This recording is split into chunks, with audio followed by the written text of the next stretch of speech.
और पीएफ में।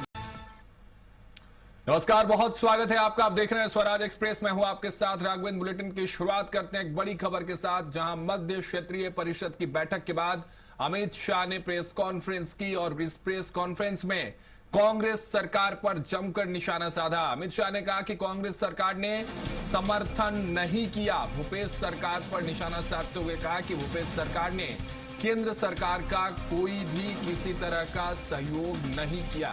जगदलपुर में हुई प्रेस कॉन्फ्रेंस में अमित शाह ने कांग्रेस पर निशाना साधा। ये सारी बातें नक्सलवाद के इर्द गिर्द घूम रही थी। जब प्रेस कॉन्फ्रेंस में नक्सलवाद को लेकर अमित शाह बात कर रहे थे, साफ तौर पर कांग्रेस सरकार और भूपेश बघेल की सरकार पर आरोप लगाते हुए कहा कि नक्सलवाद के खात्मे में कांग्रेस का कोई भी सहयोग किसी भी मिशन में नहीं प्राप्त हुआ। क्योंकि केंद्र में तो मोदी जी की सरकार पहले भी थी, परंतु यहां पर कांग्रेस की सरकार थी। और मैं निसंकोच कहना चाहता हूं, ढेर सारी ऐसी नॉन बीजेपी सरकारों ने नक्सल मुक्त अभियान में हमारा समर्थन किया है, मगर छत्तीसगढ़ की कांग्रेस सरकार ने नक्सल उन्मूलन अभियान में हमारा सहयोग नहीं किया। क्योंकि केंद्र में तो 13 दिसंबर देखिए किस तरह से आज जब 3 दिवसीय दौरे पर छत्तीसगढ़ में मौजूद थे केंद्रीय गृह मंत्री अमित शाह, लगातार दूसरे दिन भी जिस तरह से उन्होंने कई विकास कार्यों को हरी झंडी दिखाई, 112 की 400 गाड़ियों को हरी झंडी दिखाई। सुरक्षा और स्वास्थ्य को लेकर यह पूरा 3 दिवसीय दौरा फोकस था। लेकिन आज जब आखिरी दिन प्रेस कॉन्फ्रेंस की अमित शाह ने, तो कांग्रेस, छत्तीसगढ़ कांग्रेस पर गंभीर आरोप लगाए हैं। और यह आरोप यह है कि किसी भी तरह का नक्सलवाद को खत्म करने में कांग्रेस ने भारतीय जनता पार्टी की सरकार और उसकी नीतियों का कोई सपोर्ट, सहयोग नहीं किया। यह बड़ी बात रही आज के इस प्रेस कॉन्फ्रेंस की। कांग्रेस पर निशाना साधते हुए इस प्रेस कॉन्फ्रेंस में मध्य क्षेत्रीय परिषद की बैठक के बाद जब बात कर रहे थे, पत्रकारों से संवाद कर रहे थे केंद्रीय गृह मंत्री अमित शाह, तो यह बड़ा निशाना साधा है एक मलाल के साथ। ये एक बड़ा सवाल भी छोड़कर गए आज छत्तीसगढ़ से। और ये कांग्रेस के लिए भी अपने आप में एक बड़ी बात होगी, क्योंकि एक दौर था जब केंद्रीय गृह मंत्री पहुंचे हुए थे भूपेश बघेल की सरकार में, तो थोड़ी सी तारीफ जरूर की थी भूपेश बघेल की, लेकिन आज उन्होंने साफ तौर पर कहा कि कांग्रेस ने किसी प्रकार की कोई सहायता नहीं की। चलिए, हमारे साथ सत्यप्रकाश सिंह जी कांग्रेस प्रवक्ता के तौर पर जुड़ चुके हैं और मुकेश शर्मा जी बीजेपी प्रवक्ता हमारे साथ जुड़े। आप दोनों का बहुत बहुत स्वागत है। सत्यप्रकाश जी, आपका रुख कर रहा हूं। चलिए, सत्यप्रकाश जी थोड़ी देर में हमारे साथ जुड़ेंगे, लेकिन मुकेश शर्मा हमारे साथ जुड़ चुके हैं, बीजेपी प्रवक्ता है। मुकेश जी, एक मलाल और एक बड़ा सवाल अमित शाह ने छोड़कर छत्तीसगढ़ से आज निकल रहे हैं, क्या कुछ कहेंगे? किसी प्रकार का कोई सहयोग नहीं मिला कांग्रेस की तरफ से, बड़ी बात उन्होंने कह दी है। निश्चित रूप से कहीं न कहीं कांग्रेस पार्टी बात को समाप्त कर लेकर गंभीर नहीं रही कभी भी। और पहले भी जब हमारे गृह मंत्री जी आए, वो चाहते थे कि यहाँ से नक्सलवाद को मिटाना है, लेकिन कांग्रेस की सरकार की तरफ से कोई सहयोग नहीं मिला। यदि सहयोग मिला होता तो निश्चित रूप से ये अभी नक्सल मुक्त जो छत्तीसगढ़ हुआ वो आज से 3-4 साल पहले हो सकता था। और कहीं ना कहीं कांग्रेस पार्टी का सहयोग रहा नहीं। और नहीं चाहते थे यहाँ से नक्सलवाद नक्सलवाद की समाप्ति हो, नक्सलवाद खत्म हो। तो ऐसी स्थिति में अमित शाह जी ने बिल्कुल ठीक कहा है कि यदि वो चाहते तो पहले नक्सलवाद की समाप्ति छत्तीसगढ़ में हो सकती थी। सत्यप्रकाश जी, कोई सहयोग नहीं किया आप लोगों ने नक्सलवाद के खात्मे को लेकर। ये बड़ा सवाल छोड़कर जा रहे हैं छत्तीसगढ़ से केंद्रीय गृह मंत्री अमित शाह, क्या चाहते हैं आप लोग? सत्यप्रकाश जी। राघवेंद्र जी, ये बड़ा जी चलिए, सत्यप्रकाश जी से हम कनेक्ट नहीं कर पा रहे हैं, थोड़ी देर में जुड़ेंगे। लेकिन मुकेश शर्मा जी, किस तरह का सहयोग आप लोग चाहते थे, जरा इसको भी विस्तार से बताइए। किस तरह का रिएक्शन होता है कांग्रेस की तरफ से, क्या कुछ चाहते थे ये भी बताइए, और किस तरह का सहयोग चाहते थे? नक्सलवाद जहाँ से शुरू हुआ, नक्सलबाड़ी, तो उस टाइम बंगाल में भी भारतीय कांग्रेस पार्टी की सरकार थी। आंध्र प्रदेश जब बढ़ते बढ़ते आंध्र प्रदेश में आया तो उस टाइम में भी कांग्रेस की वहाँ सरकार थी। तो वो चाहते थे उसी टाइम नक्सलवाद को दबा सकते थे, लेकिन वो लोग कहीं ना कहीं इसके लिए गंभीर नहीं थे।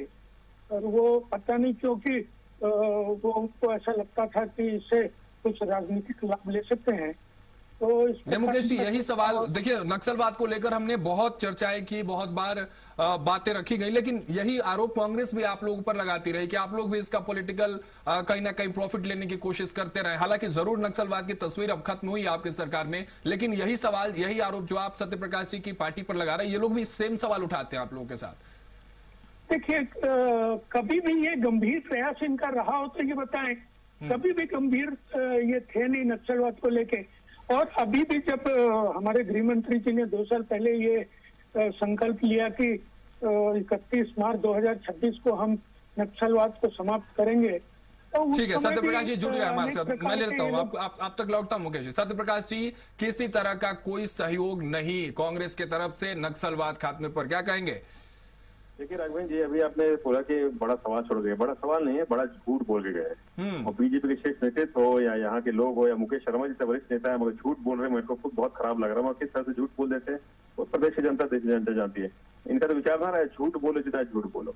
नित्यानंद राय जी से या तो पूछ लीजिए, अमित शाह जी खुद आपके डिप्टी मिनिस्टर हैं, 2022 में उन्होंने बोला छत्तीसगढ़ में नक्सल बहुत कम खत्म होकर तरफ जा रहा है। अमित शाह जी, राघवेंद्र जी आप इससे तेज पत्रकार हैं, आपको भी याद होगा, अमित शाह जी यहाँ पे 2-3 बार आए, मीडिया के सामने बोला यहाँ कांग्रेस सरकार अच्छा काम कर रही है, मिलकर नक्सलवाद खत्म कर रहे हैं। 2-3 महीने में एक बात जरूर बोला था भूपेश बघेल की सरकार में जब वो आए थे। सुनिए तो, हाँ वही तो मैं बोल रहा हूँ ना। एक बार बोला, एक बार दिल्ली में बोला, एक बार यहाँ बोला, तो लोकसभा में बयान दिया नित्यानंद राय, तो हुआ ना, वही तो मैं बोलना चाह रहा हूँ। तो ये दिखता है कि आप झूठ बोलो, जितना जोर से झूठ बोल सकते बोल दो। अभी मुकेश शर्मा जी ने बोला कि 3-4 साल पहले खत्म हो जाता, ठीक बात बोल रहे। डबल इंजन की सरकार में किसी रमन सिंह जी यहाँ पे थे, वहां मोदी जी थे, 4 साल में क्यों नहीं खत्म कर पाए? सब केपीएससी को तो बोलते थे तनख्वाह लीजिए बैठ जाइए, इनके लोग ट्रैक्टर सप्लाई कराते थे, इनके लोग पर्चे छपवाते थे, तो कोई नहीं बोला। लोग से गाड़ी में नक्सल पड़ा तब कोई नहीं बोला। आज भी कई लोगों को आरोप का जांच नहीं कराते। हमारी नीति ही तो थी जिसकी वजह से ये धीरे धीरे नक्सल खात्मे हो गया। इनकी नीति क्या थी 4 साल में? जो 4 विकास करने में 14 जिलों में फैला, हमने तो बल्कि 196 गांव नक्सलवाद से बाहर निकाल के आए। ये अपना रमन सिंह जी को गृह जिला था, वो भी नक्सलवाद क्षेत्र से बाहर आया। तो देखिए, लंबी लंबी बातें आप कर लीजिए, झूठ बोल लीजिए, क्रेडिट ले लीजिए, और प्रदेश की जनता जान रही है। और आज लेकिन सत्यप्रकाश जी, एक चीज और होता है ना सत्यप्रकाश जी, रिजल्ट जिसके सरकार में मिलते हैं जनता वो भी देखती है ना कि किस तरह से, माना कि आपकी नीति अच्छी थी नक्सलियों को लेकर, नक्सलवाद को लेकर, लेकिन आपको वो नतीजे नहीं मिले। मुकेश शर्मा जी को नतीजे मिल गए हैं और बेहतर नतीजे मिले हैं, इसलिए आज ये सवाल उठ रहे हैं। नहीं राघवेंद्र जी, देखिए बहुत अच्छा आपने बोला। नतीजे तो अगर मैं बोलूं तो अभी कल भी नतीजे मैं लाके आपको दे देता हूँ, मैं ही लाके देता हूँ। ईडी, आईटी, सीबीआई दे दीजिए अभी सबके चेयरमैन मेरे को। नक्सलवाद की बात होती है, आप लोग हमेशा ईडी, सीबीआई का नतीजे से वो नहीं तय करता है कि जनता खुश है कि नहीं। अगर हम आज 35 पे हैं, इनके 14 पे थे, तो आप बोल दीजिए कि इन्होंने बहुत ही खराब काम किया, जनता को कुचल दिया, जनता की समस्या और बढ़ा दी, ये मानेंगे? मगर हमने काम किया तो 35 पे, कुछ तो जनता काम किया। हाँ, कुछ तक नहीं। मुकेश जी, जनता खुश है या नहीं? नक्सलवाद खत्म हो गया, आप लोग रोड मैप तैयार कर रहे हैं, जनता खुश है कि नहीं? मुकेश जी देखिए, निश्चित रूप से हमारे केंद्रीय गृह मंत्री अमित शाह जी का संकल्प का ही बड़ा कारण था कि यहाँ से नक्सलवाद समाप्त हुआ, और उसको गंभीरता से लिया। इनके मुख्यमंत्री भूपेश बघेल जी तो कहा करते थे, झीरम कांड का सबूत मैं जेब में लेके घूम रहा हूँ, वो जेब से कभी बाहर ही नहीं आया। तो कहीं ना कहीं कथनी और करनी में फर्क होती है। ये लोग कहते कुछ है और करते कुछ है। ये कभी भी गंभीर प्रयास इनका नक्सलवाद को समाप्त करने के लिए छत्तीसगढ़ में नहीं रहा। सत्यप्रकाश जी, अगर एक बैलेंस, एक तुलनात्मक बात कर ली जाए तो कहीं ना कहीं कांग्रेस मानती है, ठीक है, मैं आपकी बात से सहमत हूं। गृह मंत्री अमित शाह जब आए थे छत्तीसगढ़ तो कहा था कि भूपेश बघेल ने अच्छा काम किया, अच्छा काम कर रहे हैं, लेकिन जो रिजल्ट की बात मैं कह रहा हूं, बेहतर काम हुआ, नीति बेहतर थी, एग्जीक्यूशन बेहतर हुआ, प्लानिंग बेहतर हुई, डेडलाइन तय हुई और नतीजे मिले, इसको स्वीकारती है कांग्रेस पार्टी या इस पर भी कोई? ये आपने अच्छी बात की। एक तो मुकेश शर्मा जी बोल रहे, अभी उनको याद नहीं होगा, धर्मलाल कौशिक जी मोबाइल से ना, उनसे थोड़ा दुख दर्द बांट लीजिए, उनसे पूछ भी लीजिए हाईकोर्ट क्यों चले गए थे एसआईटी की जो जांच शुरू हो रही थी उसको रुकवाने के लिए, वो भी पूछ लीजिए इनसे। जब हमारी यूपी की सरकार थी, जहाँ जांच होती, 2 नक्सलियों के खिलाफ पूरा चार्जशीट निकल गई, उनका संपत्ति कुर्क हो गई। जब सरकार बदलती है वो संपत्ति वापस दे दी जाती है, नाम गायब हो जाते हैं। तो कौन क्या कर रहा था मालूम है? देखिए, मैंने क्या बोला आपको, हमने नीति बनाई, और उस समय भी केंद्र सरकार हमको आर्मी नहीं भेजती थी, फोर्सेज नहीं भेजती थी, इवन हमारे को अपने संसाधनों से करना पड़ता था। तो ये क्योंकि आपको मालूम है जिस देश में बीजेपी सरकार नहीं है वहां पे हालात क्या होते हैं, ये किसी छुपे नहीं है। लेकिन अमित शाह ने एक और बात कही ना सत्यप्रकाश जी की, और भी छत्तीसगढ़ के अलावा और भी जितने स्टेट्स हैं जहां नॉन बीजेपी गवर्नमेंट है, उन्होंने पूरा सहयोग किया, सिर्फ छत्तीसगढ़ का ही नाम उन्होंने क्यों लिया? नहीं, बहुत अच्छी राघवेंद्र आपने बात की। तो मतलब झारखंड में जो हम गठबंधन में, मतलब वहां कांग्रेस साथ दे रही है और यहाँ छत्तीसगढ़ में नहीं दे रही थी। ये देख लीजिए ना। चलिए ठीक है, नक्सलवाद को लड़ाई, ये नक्सलवाद को लेकर लड़ाई दोनों पार्टियों ने लड़ी, छत्तीसगढ़ में जिसकी भी सरकार है उन्होंने लड़ी, लेकिन आज तस्वीरें साफ है, बस्तर की बदलती तस्वीरें सब देख रहे हैं और उसको लेकर रोड मैप सरकार तैयार कर रही है। फिलहाल बहुत शुक्रिया आप दोनों का मैं करूंगा, सत्यप्रकाश जी आपका भी और मुकेश जी आपका भी हमारे साथ जुड़ने के लिए, खास चर्चा की आपने।